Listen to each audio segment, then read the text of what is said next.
Welcome to Study Buddy, meditation philosophy for the heart of your practice. Let's begin with some class highlights. For me personally, it reminds me not to be afraid, that it is just a part of the normal flow of life. Like that smaller self is like that kind of smaller bubble, and at some point it just kind of becomes a little bit bigger. I find like it just brings a certain level of joy, even if the situation isn't maybe externally super joyous, because it doesn't come with this like needing to fix or change or judge or understand. Certainly death is something that's hard to digest, but you can surrender. The quintessential sense of surrendering everything to become much greater. I try to feel Tara's presence all day. I try to do her mantra, and there's times I ask myself, if Tara was really here, would I be doing this? Would he, And what I have found that yes, I can encompass everything. It's not what I'm doing, it's how I'm doing it. Aloha everyone, welcome to Shiva Sutra 3.8. Before we begin class, I want you to do something with me. Imagine that you have a rose in your hand right now. I want you to lift that up and take a breath in through the nose to smell it. A conscious breath like that yields the scent of pure awareness. Even the way you just breathed was so effortless and real. Imagine if you could breathe like that more throughout your day, or if you could pull that kind of awareness into your day. Well, that's exactly the sentiment at the heart of Shiva Sutra 3.8, that the yogi can make their life into a ray of universal consciousness. How do we arrive at such a state? With practice. The practice of consciously doing less on the outside and more on the inside. And what's fascinating is that when we stop doing, life starts blooming. And even though it may seem like we're letting go of precious thoughts, plans, and schemes in order to be more present, we soon feel ourselves filled to the brim with the contentment we were seeking. Because as the sutras conclude, the nature of self is awareness. When awareness is held, everything is held. So take another whiff of pure awareness. It's time to begin. Let's practice.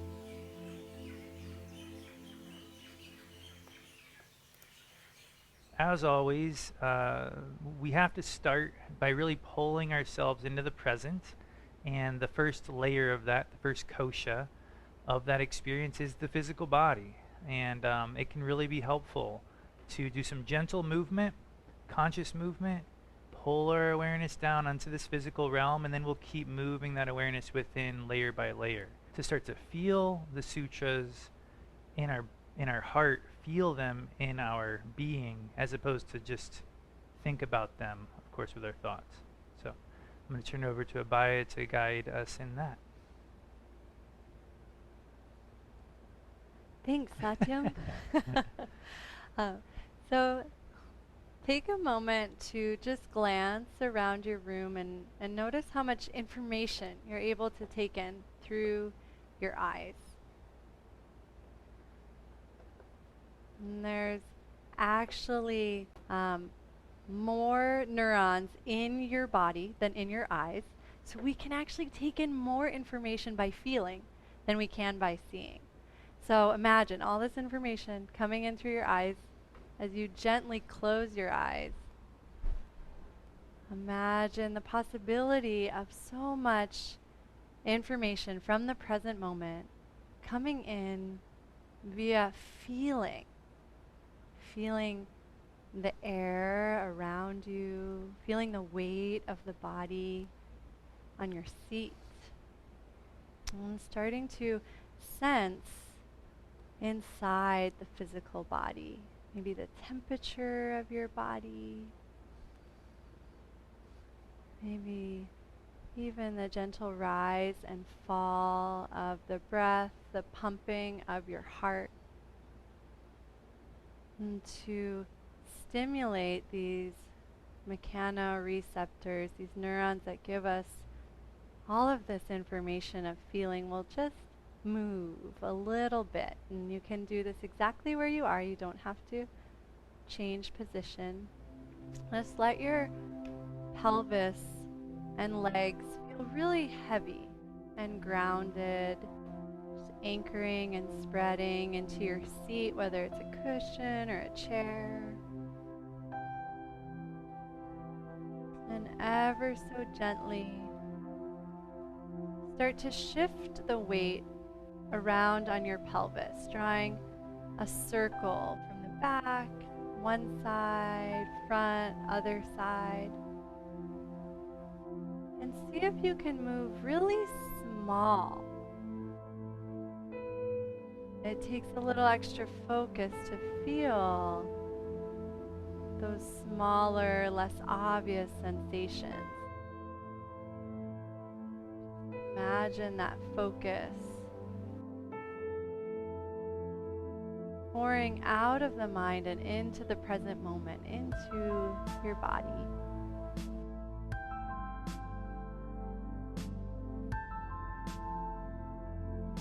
Allow the circles to get a little bit bigger if that feels inviting. As the pelvis continues to circle, just notice the pathway of your spine. You don't have to change it or tell it what to do. Connected to the pelvis. So as the pelvis gently moves, the spine follows. Can go the opposite direction.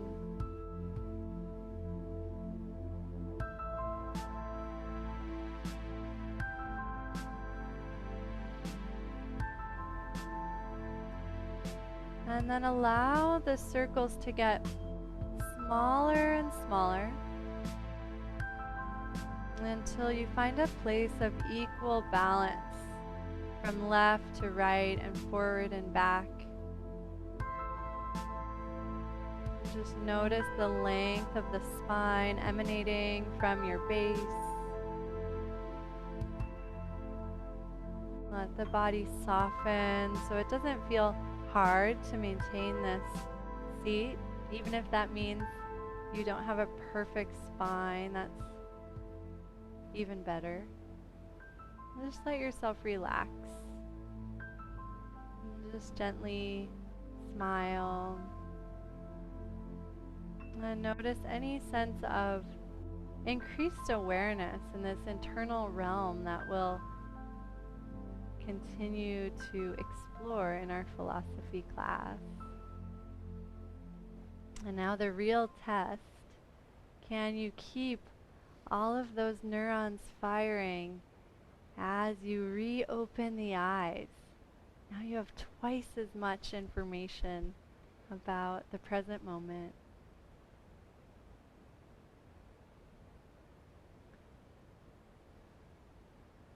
And we'll move from that space into just a recitation of the sutra itself.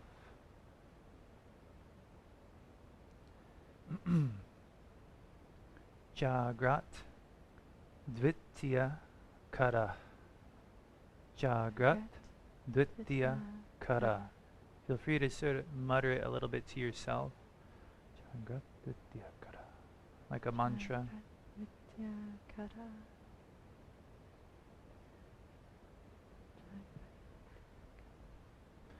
The waking state is another form of the yogi's real nature of consciousness. The waking state is another form of the yogi's real nature of consciousness. And let that land. Try to feel it.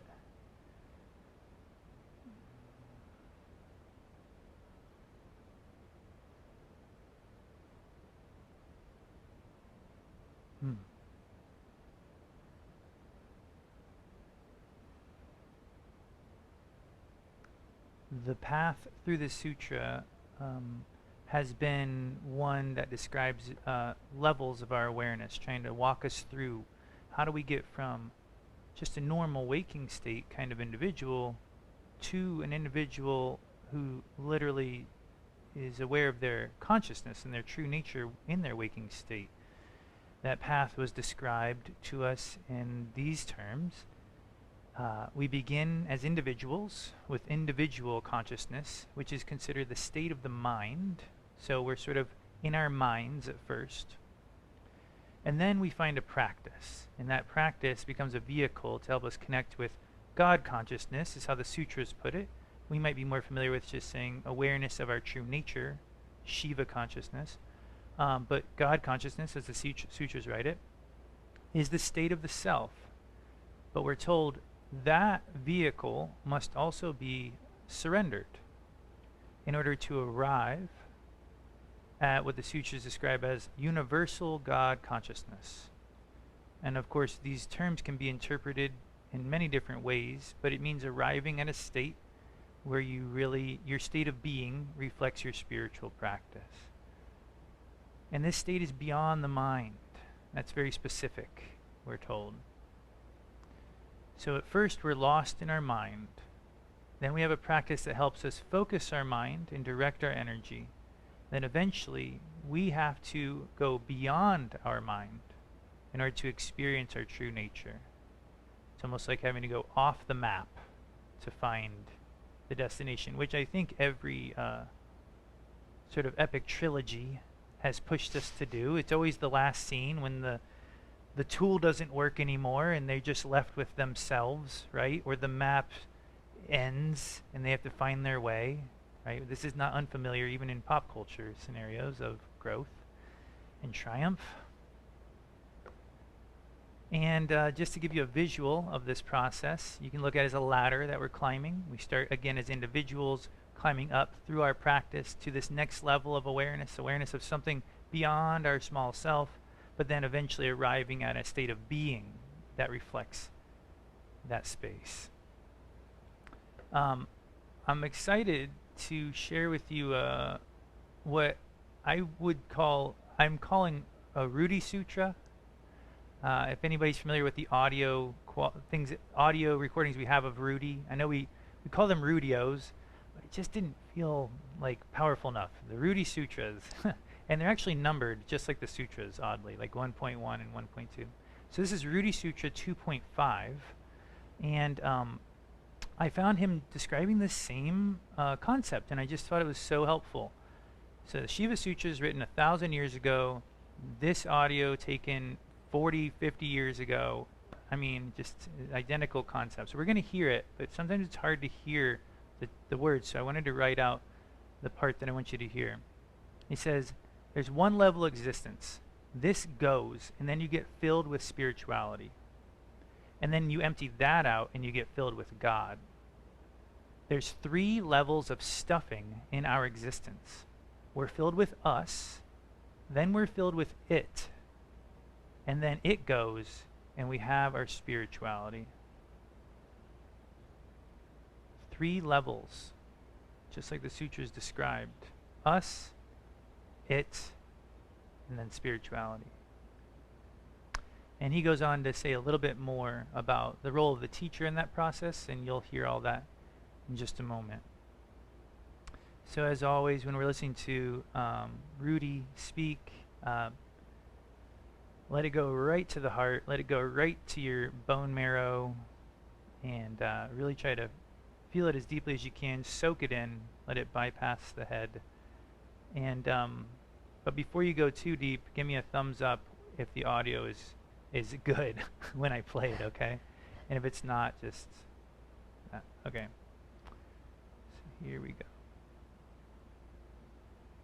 We have to have it out. This is one level of existence which goes, and then you get filled with spirituality, and then when you empty that out, then you're filled with God. There's three levels of stepping in our existence. We're filled with us, then we're filled with it, and then it goes, and we have our spirituality. I'm going to play that one more time and then let it play through. We have to have it out. This is one level of existence which goes, and then you get filled with spirituality, and then when you empty that out, then you're filled with God. There's three levels of stepping in our existence. We're filled with us, then we're filled with it, and then it goes, and we have our spirituality. That's why you see no one, in a sense, you get filled with me if you have nothing else to fill you. And it's a cheaper kind of stuffing. And then you have to have that pulled out to have your realization, because I'm not a substitute for God. I'm a temporary filling. A teacher is only that, and should only be that. And that's why, to really want realization, you use everything that can fill you, and then you constantly surrender it. To really want realization, you use everything that can fill you, and then you constantly surrender it.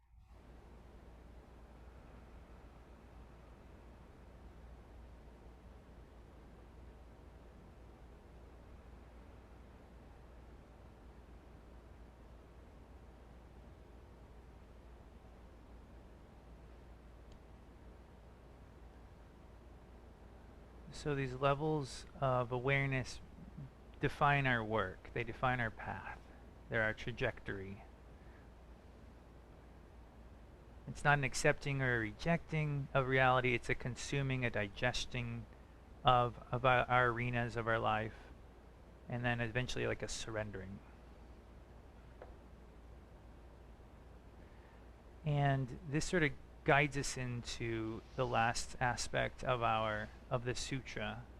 That was all sort of a recap, but of course it's unveiling new work. But the last part of the sutra talks about sort of the nature of surrender, and sort of helping us understand it, not in those exact words.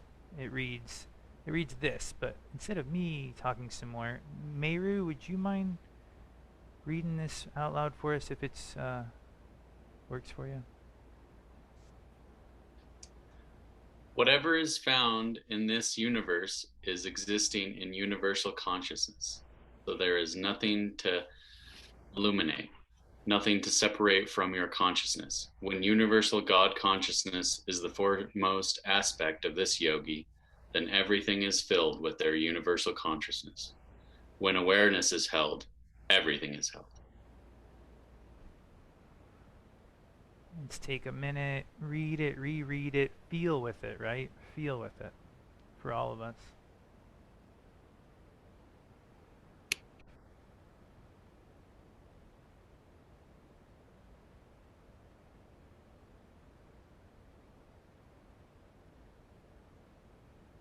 So remember, our trajectory for the sutra is we're working towards the understanding of our life being a reflection of our highest true nature, having our waking life be our spiritual life. And how do we get to that? It's not a decision that we make. We know that as practitioners. We know there's a work to do.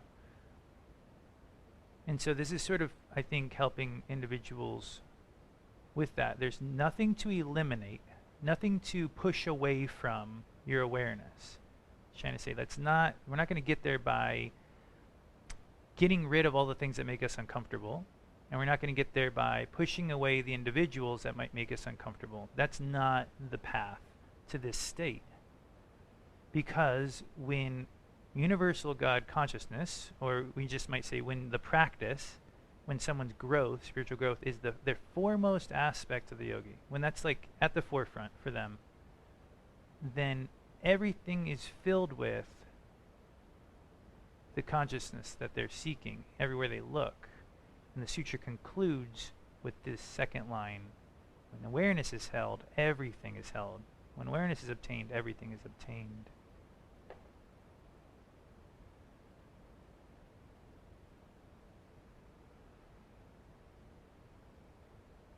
So just to break up some of the quotes a little bit, let's just take a moment. And any comments or questions about this aspect of our work tonight? Anything jumping off the page for you? There's nothing to eliminate, nothing to separate from. When it's at the foremost aspect of your awareness, and everything is filled with what you're seeking. And if there's not, we've got plenty more to go, but I'm going to open the floor up.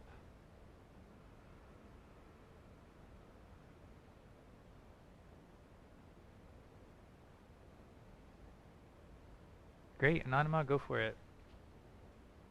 I just have a question. So this separateness is not the same as non-attachment.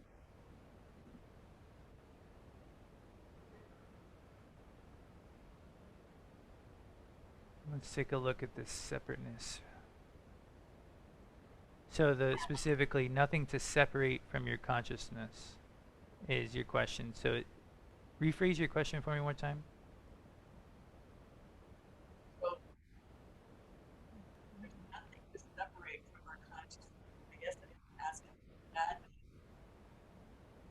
sort of holding that awareness, but we're still not being attached to it or attached to whatever arises. We're just holding it.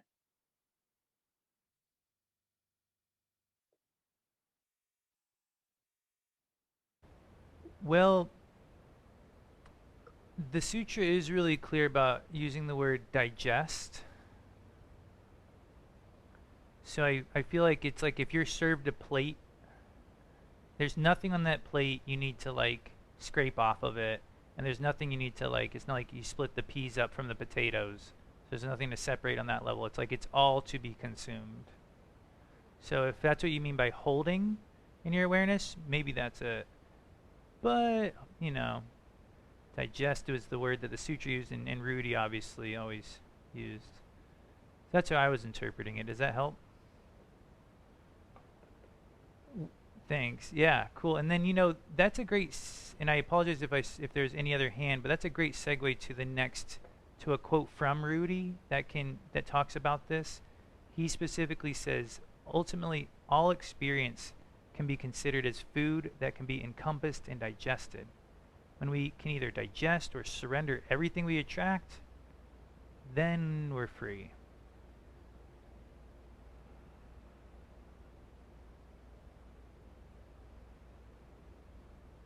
So feel with this in context of the sutra for a moment. If you want your waking life to be a spiritual life, if we, for example, if you want to be enlightened, you know, that word that we might throw out there but not ever fully comprehend, it means you got to digest everything you're served all day, right? What do you think?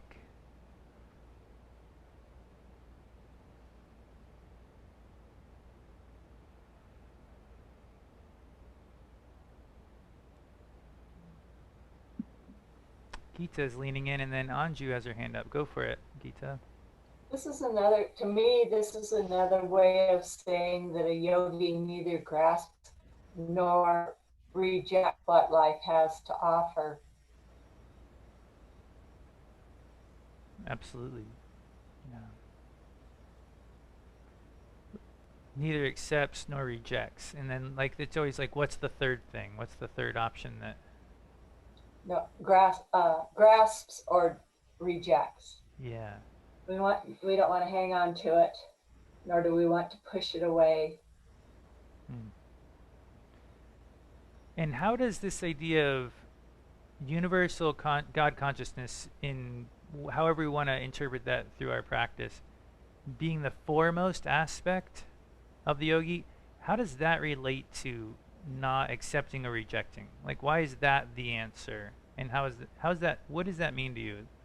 For me, Yeah. when I think about that, I think of the egg, and you know, at the very top part of the egg The is Totvik chart. Yeah. And everything manifests out of that. What is Shiva? So if I think it's just these are more mundane manifestations, if you will, um, we should be able to just, again, I'm using another metaphor, it's part of the play of Lila, the Part dance of of the Shiva.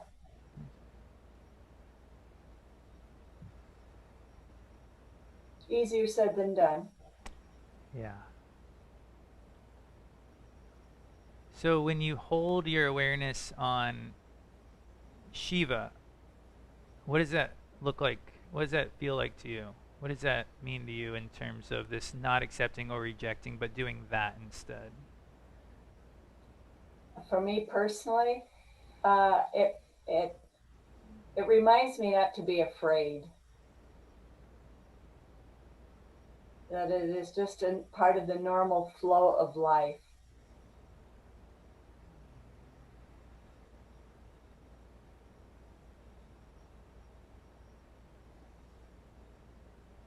Thanks. I'm just sort of sitting with that.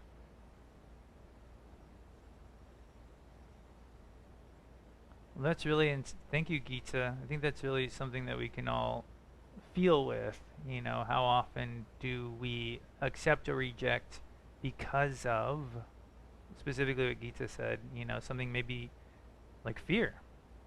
You know, like there's just something you're afraid of happening or afraid of not happening. Maybe, Gita, that's what you're referring to. Mm-hmm. Yeah. And it might be a different feeling that we all sort of encounter, but that there's something you have to sort of transcend in that moment to keep that, keeping your consciousness on Shiva, for example, requires some transcending of some contraction that thing brings up. Thanks, Gita. Anju, you had your hand up too, and then Yogita's hand went up. I'm not sure I can say anything as profound as Gita, but it just felt really serendipitous to be going through this sutra right now as well with Janeshwar and Radharani's talk last week too. Because I feel like they do share quite a bit of commonality of this. Like for me, it helps me let go of a lot of judgment of like my lived experience of needing to judge or understand what I'm going through, um, in my day to day, and recognize it all as a form of spirituality that everything has, something to grow from. And it almost creates this like full shift in perspective to get out of your head and to kind of sink into the practice in your day-to-day life. And I find like it just brings a certain level of joy even if the situation isn't maybe externally super joyous, um, because it doesn't come with this like needing to fix or change or judge or understand.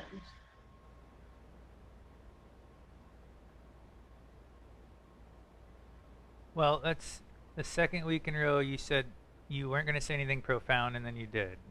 So I think I'm seeing a pattern.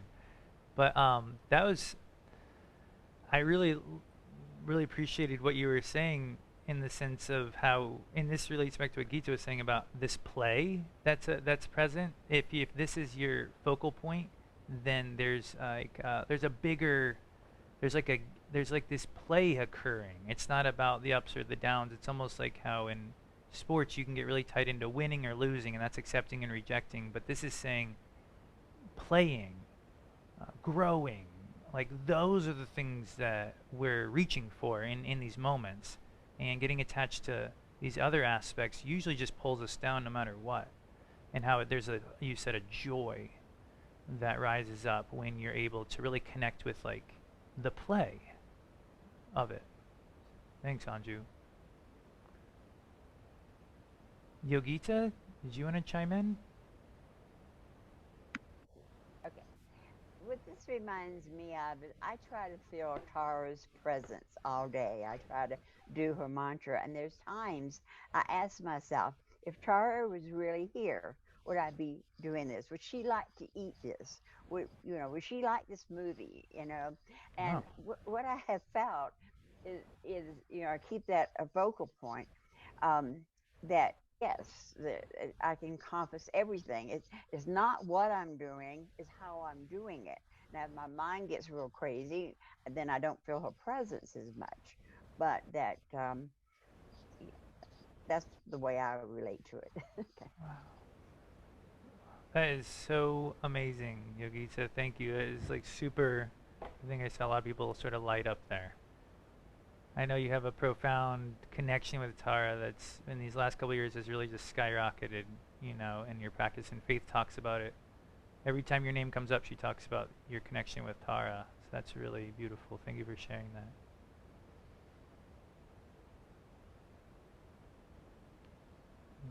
It reminds me of the story that Faith told recently about the little boy trying to give Tara the chickpea, and it kept falling out of her hand, and like just how important it was for Tara to eat first. And when you said, "Would Tara enjoy this food?" It's just like it's really bringing it to a very subtle level of our daily life that I think gets overlooked.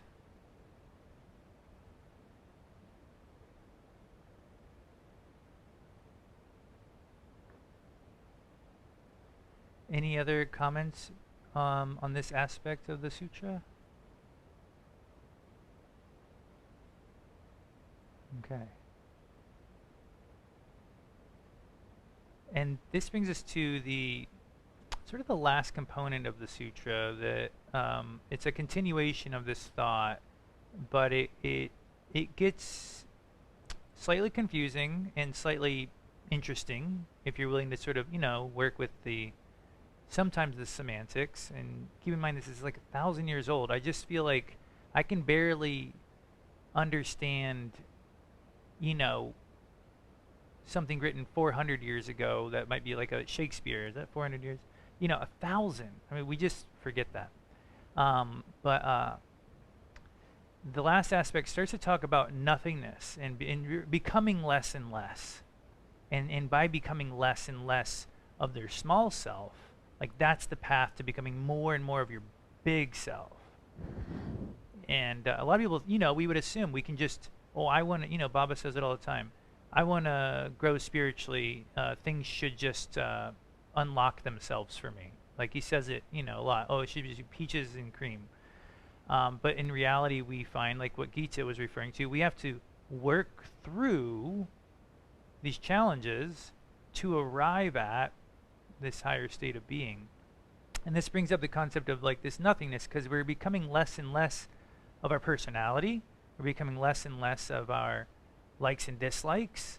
And to a lot of people in the world, that would feel as though you were giving up who you are, right?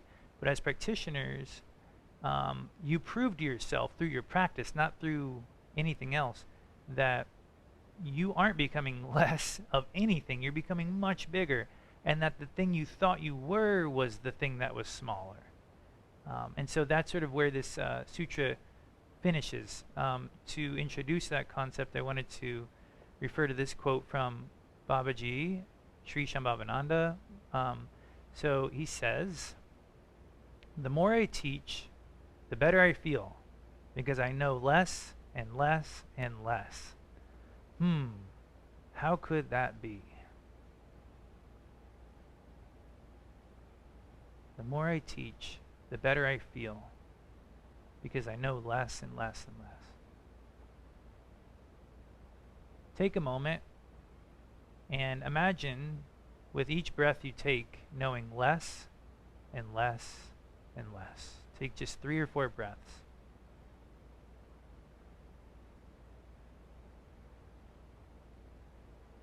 You don't know what's outside of the room you're in. You don't know what's happening tomorrow. You don't know what happened yesterday.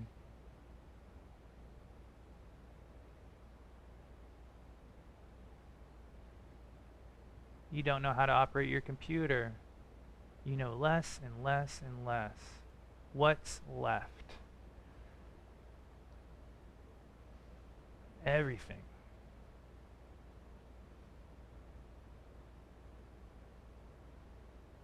Which brings us to this sutra. Jema, would you be able to read this out loud for us? Is it everything set up for that? Yeah, I think so. Can you hear me? Yeah, thanks. Perfect.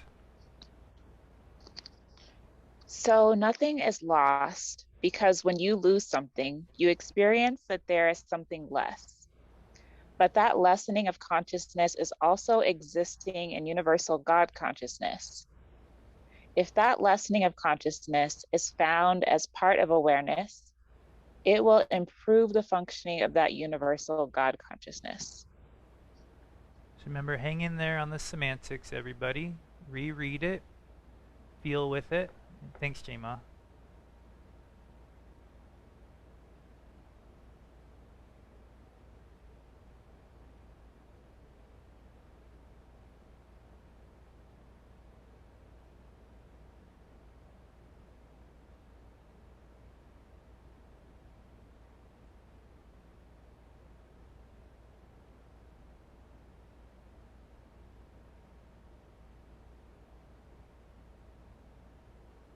Wow. It really just keeps going and going, almost like a well that keeps digging down and down and down within. When I read this, it just feels like it turns me inwards, like a Zen koan, where your mind just keeps stopping.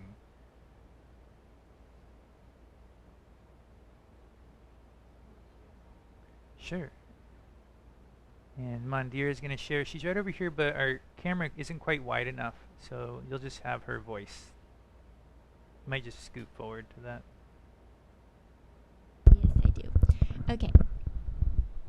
Oh, I do have to scoot forward. I really enjoy working with the verbiage of something less. I don't think I've ever read anything like that in the sutras, but obviously it's related to surrendering and letting go. But I find often when there's a lot of doership in my practice, things can feel like I need to add something to my practice, like I need to do something, and it can often get kind of heavy. And I'm just really enjoying this experience and of less and relating it to the practice that we did in Monday night with Babaji recently, and it's something I'm trying to bring into my practice, doing less also to feel more. I just think it's it's just cool that that wording came up today. I've been working with that. Mandir, thanks so much. I'll have the camera set up next time. I feel bad for not you guys being able to see her, but one technological advancement at a time.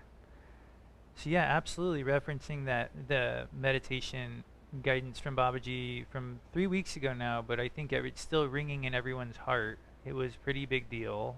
Just the sort of the letting go of doership with our breath was specifically that practice. If for any reason you missed that one, I think it's even highlighted on the Sangha blog. It's worth sitting with multiple times. And so yeah, this really does bring to light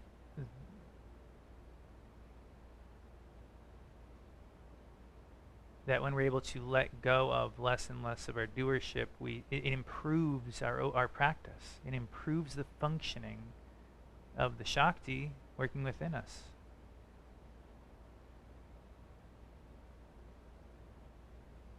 In fact, I think in that meditation from Babaji, he has a very direct moment about halfway in when he says, don't push it, don't pull it, allow it. Allow it to function. What's it? You know, in universal God consciousness 1,000 years ago, we might call it Shakti, true nature, Shiva, awareness. There's definitely something functioning within us, and And when we can practice getting out of the way, it is allowed to function at its highest level. And and I think it was, I can't remember which quote it was, but Baba was very specific. He's like, the work I'm doing right now is, he's like, I'm not doing it. It's coming through. And we've heard him say that many times. So, another perspective on that. Thanks, Mandira. There's one more way of looking at this concept of doing less, and it doesn't really change the topic, so you're welcome to chime in on this one as well. Let's see. Arya, do you want to read this one for us? Can you guys hear me okay? Awesome. Awesome. When a yogi is aware that his nature of self has become less, then because he is aware, it has not become less. The nature of the self is awareness. When awareness is held, everything is held. You can see why Arya is an amazing teacher or school, because I just could have listened to her read on and on. That was really nice.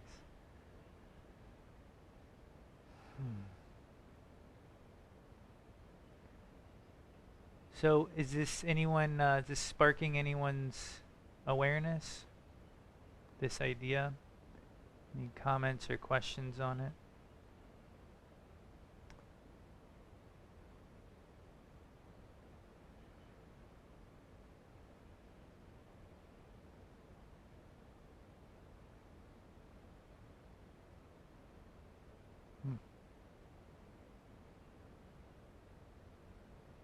Nature of self has become, when you're aware that your small self has become less, and because you're aware of it, it has not become less. The nature of the self is awareness.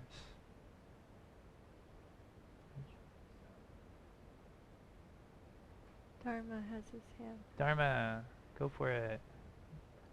I had this like an image of like a bubble, and it's like attached to another kind of larger bubble, and then they merge and become like a larger bubble together. And it's like that limited, like that smaller self is like that kind of smaller bubble, and it at some point it just kind of becomes a little bit bigger. It's kind of like that drop in the ocean metaphor too, but the bubble one was living, which is kind of, came to Help me with the bubble one. I need a little bit more on the bubble one. I know the raindrop one, because this is a new one. Help me. Okay, maybe it was because like Henry had a bubble bath earlier tonight, so I'm just thinking It's definitely because Henry had a bubble bath. Go for it. so there's a bubble, and it's experiencing itself as like its bubble self, and it's got that sort of outer thing, and it's part of awareness, but there's this sort of larger experience that's possible as it sort of merges with the space around it, which is just more bubble. And it's become a larger space of bubble and awareness. And it continues to sort of do what that bubbleness can do, which is like it can expand as it starts to encapsulate like other kind of bubbles around it. But that's as far as I got. It was more of a visual feeling kind of thing than it was like a real logic to it. No, it sounds great. It feels like a great visual to help with the levels of awareness, where just the idea of growing and expanding, and then and it's like everything changes. It's not like the bubble gets more bubbles. It's like your whole being expands. Everything about you is different. Like how Rudy says, the whole bush grows in all directions. It's not like the bubble grows this way or that way. It really grows and grows and grows and grows. And then eventually, I don't know if you said this, but the popping, really does represent that surrendering that Rudy talked about, of letting go of everything you were growing from. Even letting go of that at some point. to become, whatever that next level is, that is beyond the mind. So that really worked for me, although I don't know if I put words in your mouth. So I hope that was similar. And I apologize if there was another hand, because I might have missed it. He was pinned on our screen for a moment. J-Ma's hand? Is that what I heard? Oh, and he actually has the hand symbol up. That is very helpful. I didn't even know that was around, so thanks. And then I saw your hand, Bob.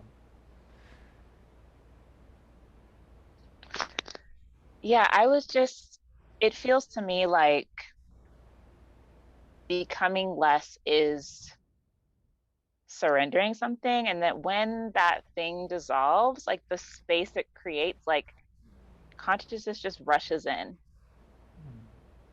and fills you back up. So it's like the space is never actually empty.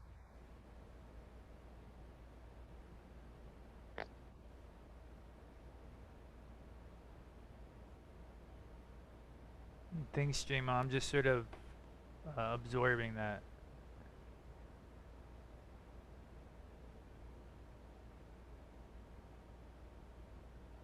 Yeah, and I don't know if the Rudy Sutra that we listened to, did it get to that point when he talked about being filled with awareness? I feel like that was a great explanation of what Rudy was talking about when he was saying how he was talking about you can fill,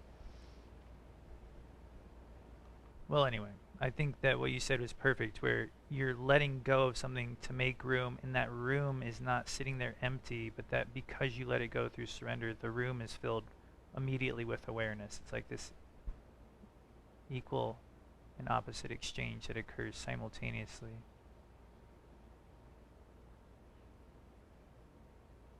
Bob, did you want to sort of finish our thoughts here? If you went back a couple slides to the one that had the picture of Rudy. Okay. I will just mention that because this is Rudy's month, I think I read that when Rudy's Mahasamadhi came, he was on an airplane, a small plane, and he was recording, he was dictating, recording something, and his last words were something to the effect of opening to a deeper sense of surrender. And this page made me think of becoming less of something, for example, the physical body, surrendering that. Certainly death is something, it's hard to digest, but you can surrender. And Rudy's Mahasamadhi was just that, the quintessential sense of surrendering everything to become much greater.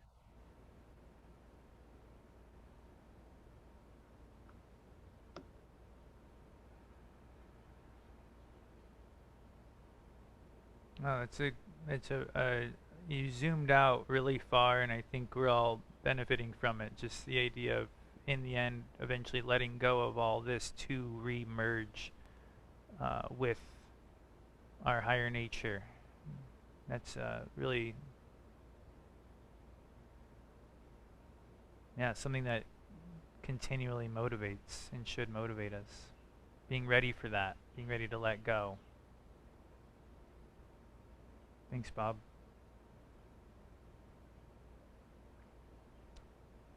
So I wanted to take the last 10 minutes to do a little bit of meditation together.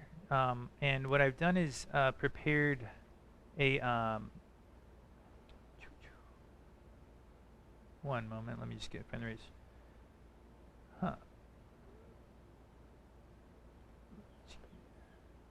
is the last one. Here we go. A quote from, or a little satsang video from Babaji about the medicine Buddha practice. And it's something we've been doing a lot extra of lately, and I thought it'd be good to take some time to do this together. Oh, Jatila is here. He just can't have his screen on because it's The heart on his eyes right now. Jatiel's been here the whole time. Should have said hello to you at the beginning, Jatiel. I'm sorry. Maybe that little blue hand will come up. Hello, everyone. Cool. So Babaji talks about when you're doing the medicine Buddha, it's not, you're not healing someone. You're, in fact, trying to get out of the way. He says it's not you doing it. Get out of the idea that you're healing someone. You're being a vehicle for this blue Shakti to come through and heal the world, in the greatest sense. He says you surrender and you allow this to flow through you. Like we've seen before, mostly it's smarter than us, this higher force. It knows where to go and it knows what to do.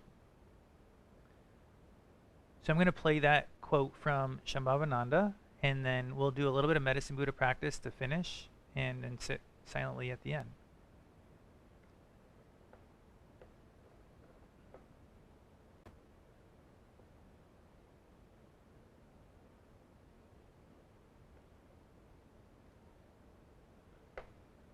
And I'll look for the thumbs up on audio levels. Actually, the okay is the best. Okay, make it louder or make it quieter. Here we go. You guys are all seeing Babaji right now, I'm assuming. Okay.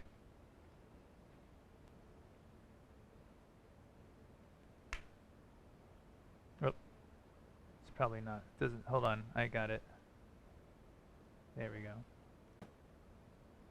Let's check this. The medicine Buddha is a very kind of expansive thing, expansive type of energy, an expansive type. Uh-oh. Sorry, one more time. I know, yeah. Here we go, last try. There. There. Bob did, okay. The medicine Buddha is a very kind of expansive thing, expansive type of energy, an expansive type of practice. And it's bigger than individual things that we want to think about sometimes. We can project that energy to heal someone we love, a person that we love, but it's not you doing it. Get out of the idea that you're healing somebody. It's more like you're being a vehicle for this blue Shakti to come through and to heal the world, to heal everything. And what it's putting into the spiritual or the psychic atmosphere is a very positive, a very healing kind of energy. And it's not like you trying to fix somebody. It's more like you surrendering and allow this to flow through you to do what it can and what it will. And in a lot, mostly it's smarter than us, and it knows where to go and what to do. All you kind of have to do is flash a picture of VK and he goes, oh yeah, that guy.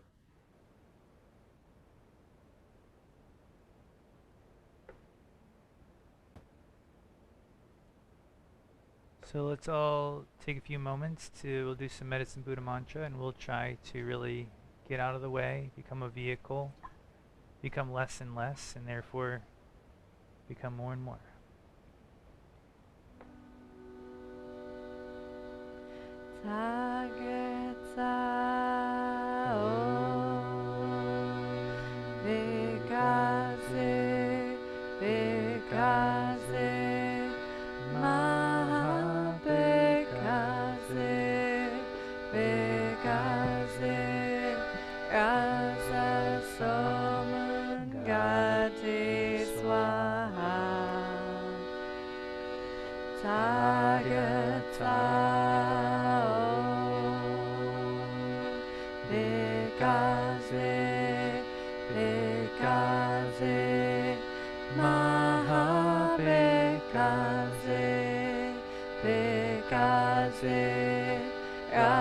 Rasa Samangati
And now allow yourself to become a vehicle for the breath.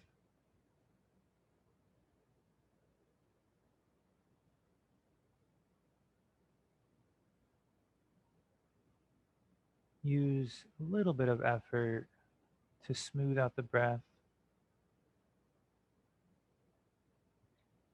but try to feel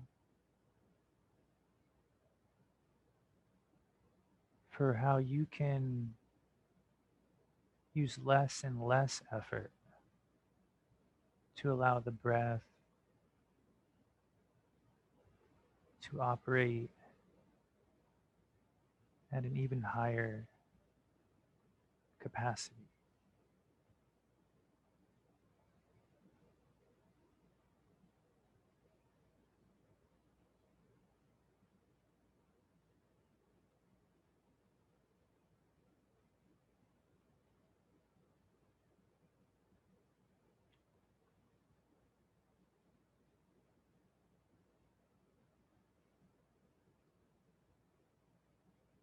Maybe you can even feel a little bit of maybe tension in the shoulders or the neck that you can relax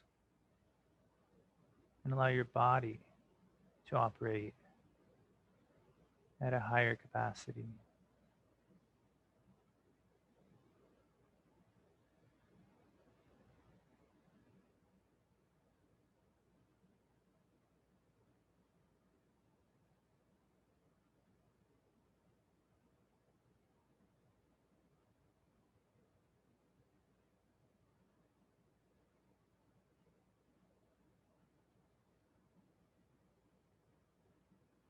Using the simple hum sa mantra with your breath, focusing your mind on the mantra,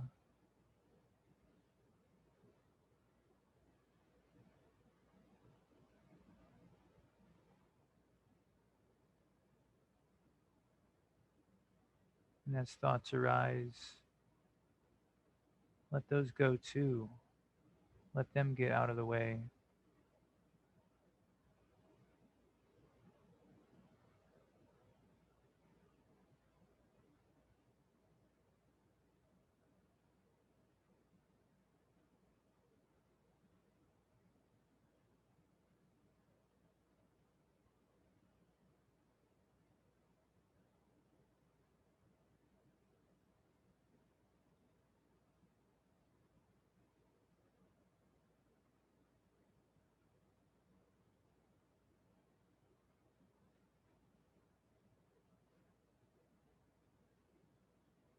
The less you do right now,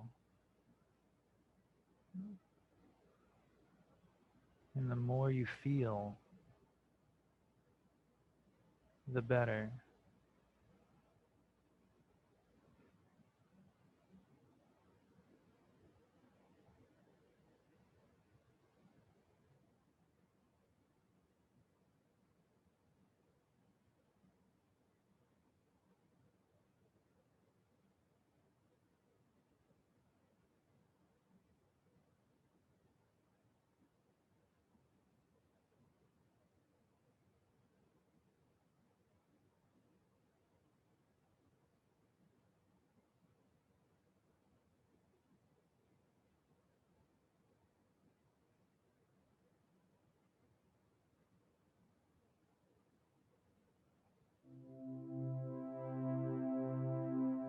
We can finish with just a slight smile. It's just for you, barely perceptible on the surface. And let yourself experiment and play with this concept of doing less and less horizontally. Just like you feel when you have a slight smile, that subtle contentment. It's hard fought, it's a real practice. You'll have to surrender to feel this. But once we can let go enough times, we do arrive somewhere. We do arrive at a state of being that eventually becomes more and more a reflection of our true nature. Until eventually, as the sutras tell us, our waking life becomes yet another ray of consciousness. Thanks everyone for your focus and your awareness and for all this wonderful time spent on Sutra 3.8, and we'll be moving on to Sutra 3.9 in 2 weeks from now, so looking forward to starting that whole journey together too. Namaste. Thanks again.